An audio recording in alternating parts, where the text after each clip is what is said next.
it has other tendencies too, right? And we know about the other tendencies that it has too.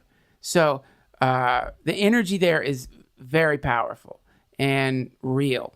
And if you don't, the worst thing is to not know you're sensitive, to just think you're normal.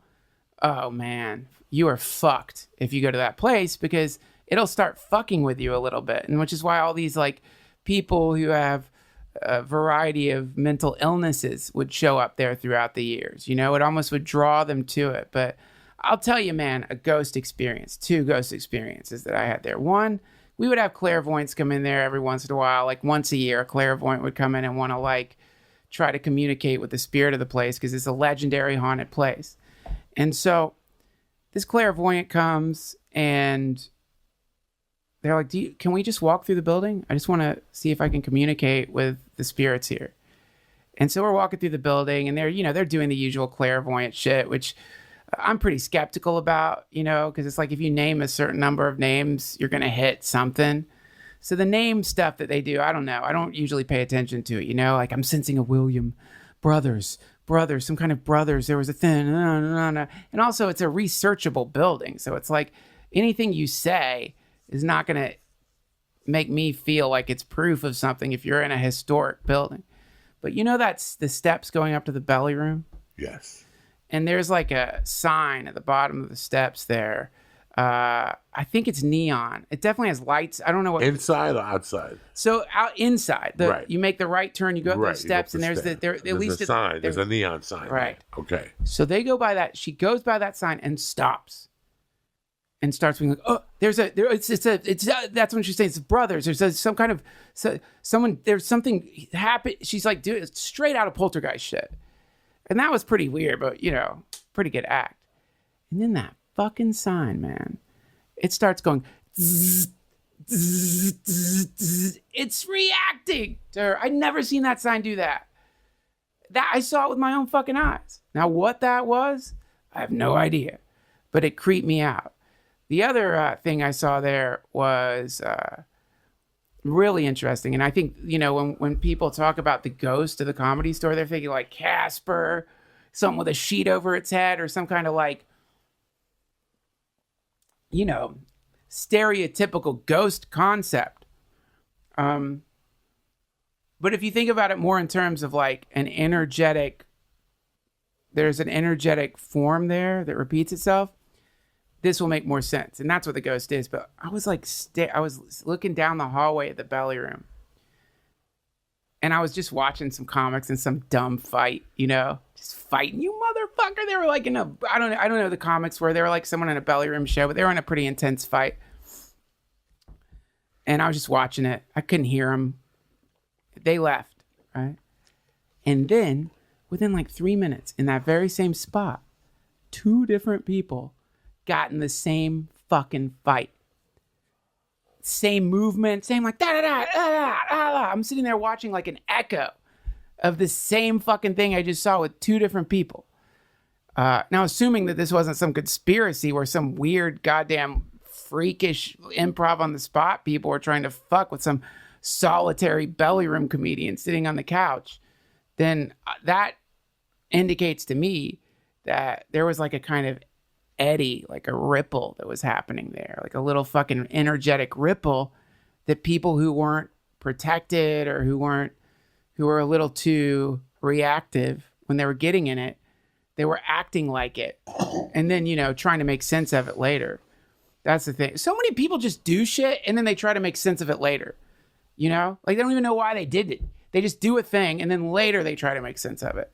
That happens all over the planet. Like have you been watching this Ted Bundy documentary on Netflix? Not yet. A couple people hit me up on it. Yeah. Check I was it just out. so close. Well, let's end one story. Where I saw whatever I saw at the store was at the top of the belly room. Mitzi was in her chair in the main room, and I didn't want to walk past her, so I stood by the door watching whoever was on stage, and I felt an energy over my right shoulder. And I kept focusing on the comic, but something was hitting my eyes. Something was making that light not blink, but like somebody was standing in front of it. And when I finally did decide to look up, it was like the person, it was like Kennison. They looked like a Kennison type. Took his jacket, spun it like a cape, and walked into the belly room. And I was like, oh, shit. Yeah. Whatever I felt. And I could feel his cold air, whatever. And that was it. That was my only ghostly experience at the thing. Back to Bundy. This is the really weird thing with me. When I moved to Snowmass Village in 83, I moved up there July 1st of 83.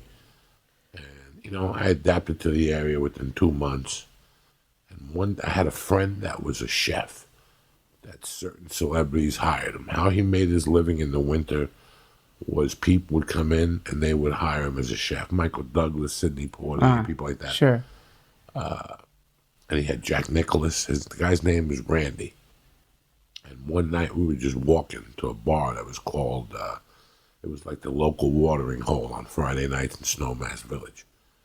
And he showed me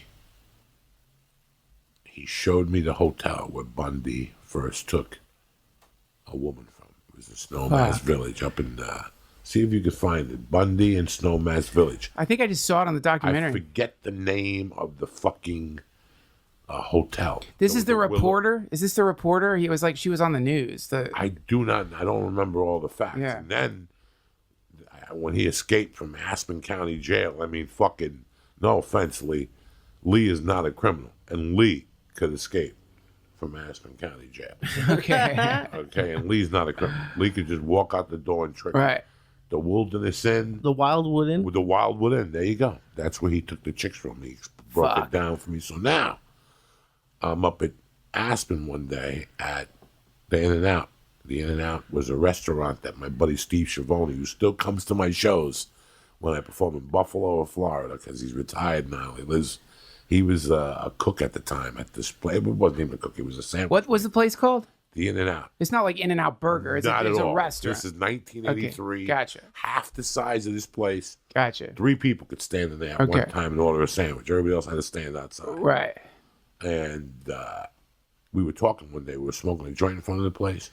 Yeah. And he showed me the window where Bundy escaped from and Crazy. the path he took. So now I go back to New York. I get my problems. Then I start comedy and I moved to Seattle. And in Seattle, Bundy had done some damage. He did some real damage up in Seattle. And one day I'm up in Seattle and somebody goes to me, hey, like somebody who lived in the area goes, Bundy lived like 3 blocks from here for like a month with a girl. It was well known. We're going in like fucking Marines, you understand me? Welcome to church, motherfucker.